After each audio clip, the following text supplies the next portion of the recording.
Warahmatullahi wabarakatuh. Perkenalkan, kami dari tim CC26 PRU 444. Kali ini kami akan mempresentasikan proyek capstone kami yang berjudul Cattle Care.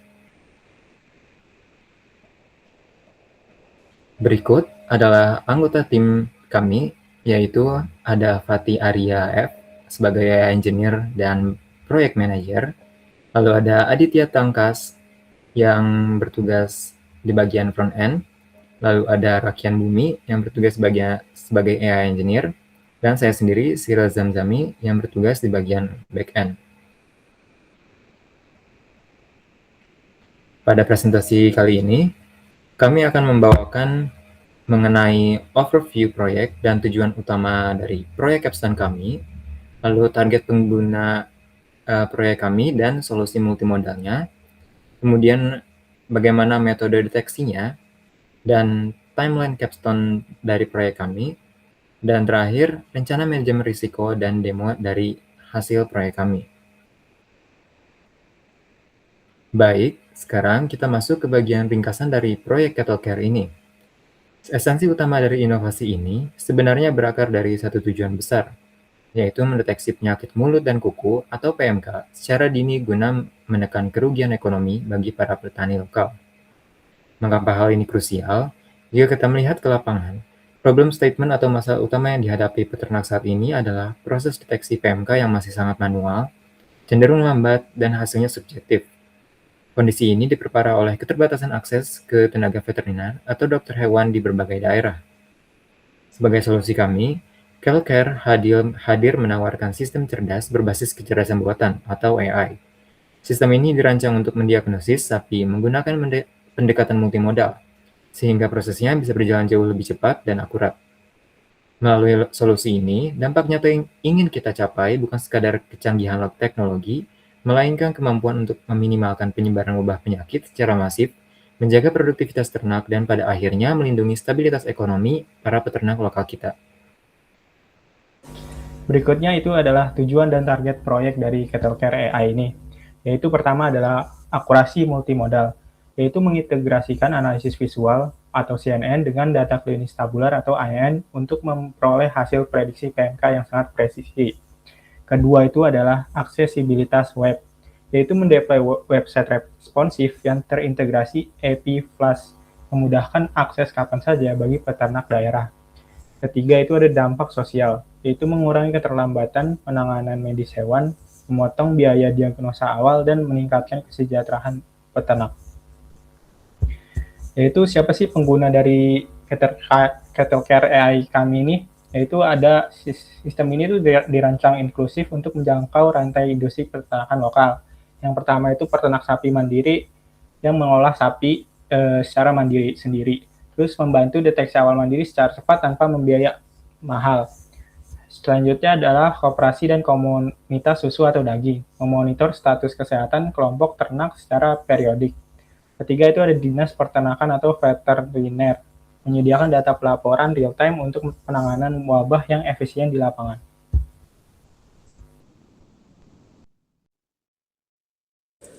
Lalu untuk pembuatan model kami, di sini kami menggunakan CNN untuk pengolahan citra dan ANN untuk data tabular. Di sini kami juga menggunakan pendekatan multimodal led fusion. Kenapa kami menggunakan multimodal? Karena kami ingin mengkombinasikan data visual dan non-visual supaya hasil diagnosis jauh lebih robust daripada satu jenis data tunggal.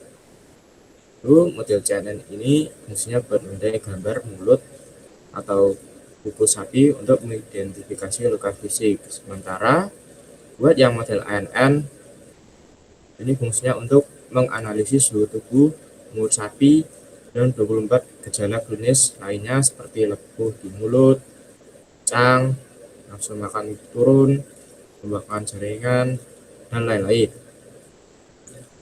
Lalu Red Fusion di sini tuh fungsinya buat gabungin dua model tadi biar keputusannya lebih akurat.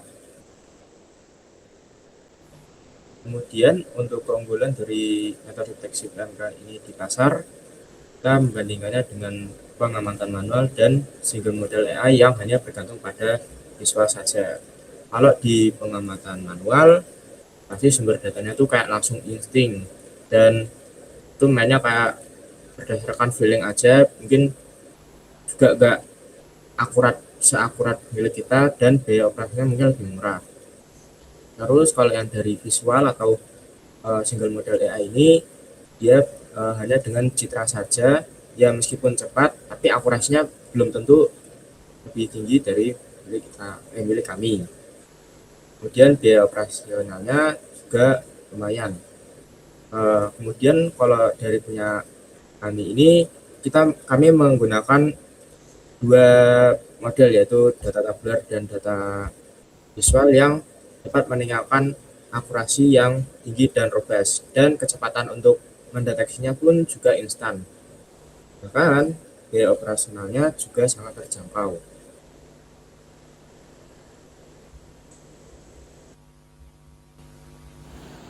Baik, kemudian kita masuk ke bagian jadwal pengerjaan proyek. Di minggu pertama, yang kami lakukan adalah identifikasi proyek, studi kasus, studi literatur, dan pengumpulan dataset awal.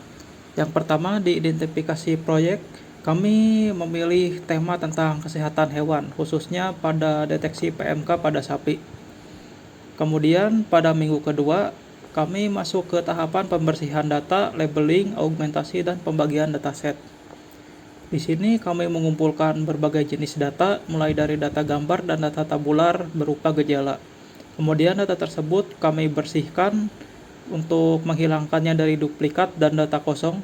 Kemudian kami labeling, dan terakhir kami augmentasi untuk menambahkan variasi jumlah data pada pelatihan. Kemudian pada minggu ketiga masuk ke pembangunan arsitektur CNN, training model citra, dan evaluasi performa awal.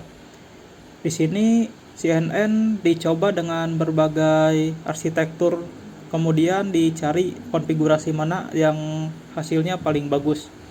Untuk hasilnya sendiri kami menargetkan 85% relevansi. Kemudian pada minggu keempat masuk ke tahapan training ANN untuk data gejala tabular. Kemudian ada juga integrasi API Flash dan pembuatan antarmuka web. Di sini kedua model tersebut langsung digunakan pada backend menggunakan Flash API. Kemudian Flash API tersebut nantinya akan dipanggil oleh frontend berupa antarmuka web.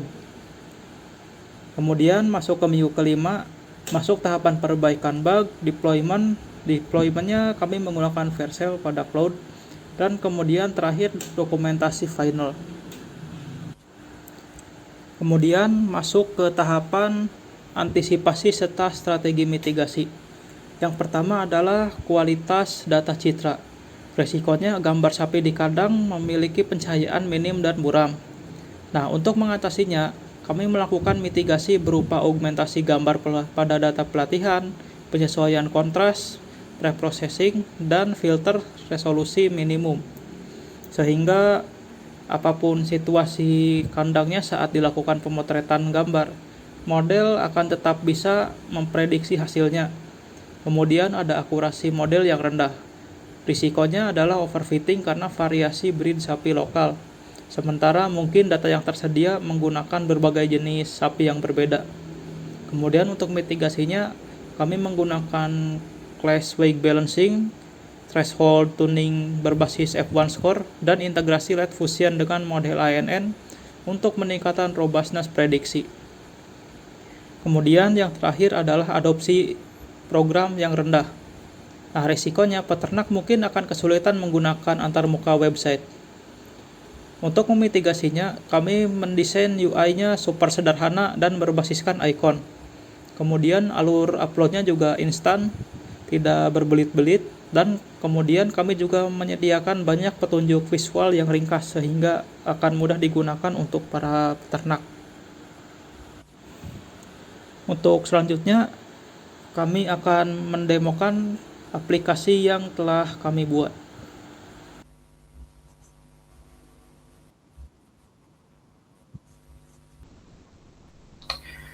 Oke, jadi ini tampilan website kami. Jadi website ini sangat sederhana sekali. Terus di sini ada visual untuk petunjuk cara kerjanya bagaimana. Kita langsung saja ke mulai deteksinya. Ini pertama-tama kita skenario-nya itu sapinya itu sehat, jadi tidak terjadi PMK. Kita tulis di sini suhu normalnya saja. Terus untuk ininya 3 tahun. Kita analisis sekarang. Nah, di sini hasilnya itu tidak terdeteksi PMK karena kita memasukkan sapi yang sehat dengan visual gambar yang sehat dan tidak ada gejala sama sekali. Terus kita coba skenario kedua, yaitu sapi terkena PMK. Kita masukin gambarnya terlebih dahulu, terus kita naikin, coba menjadi 40 derajat. Ini 4 tahun, terus kita tambahin gejala-gejalanya. Ini terus kuku, nafsu makan turun, berkeringat. Nah, udah 7 gejala yang kita pilih, kita coba analisis sekarang. Nah, di sini terindikasi PMK. Dan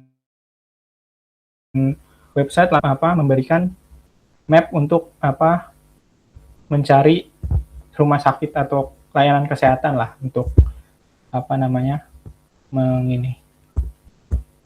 mengobat lah ya. Terus di sini juga ada riwayatnya juga per sesinya itu. Di sini tadi ada 11 sama 10 kita sudah sih itu aja tentang demo project kita kali ini.